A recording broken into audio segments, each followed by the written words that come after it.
তরুণ প্রজন্ম হয়তো জানে না, আজ থেকে ২০ বছর আগে বিডিআরের নাম শুনলে ভারতীয় বিএসএফ এবং মায়ানমারের মাংকি-বঙ্কি বাহিনী প্যান্ট ভিজিয়ে ফেলত ভয়ে।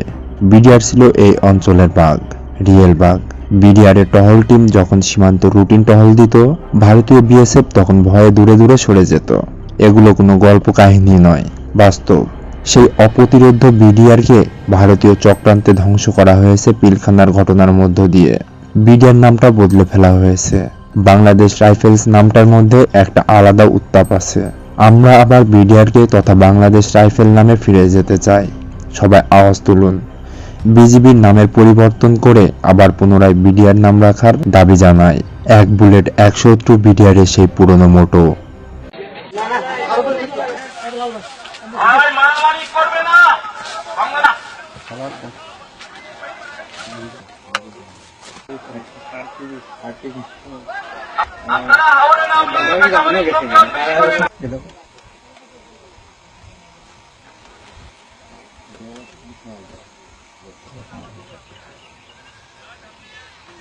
Go back.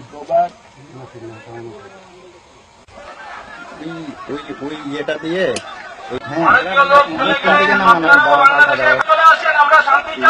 মাঠ আছে না,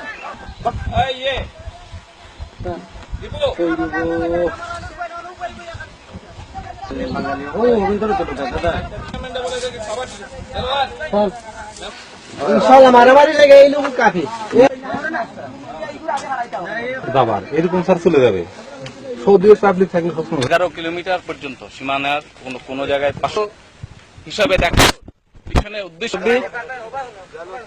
এগুলা ফলাই যায় না। এই লাঠিগুলা নিচে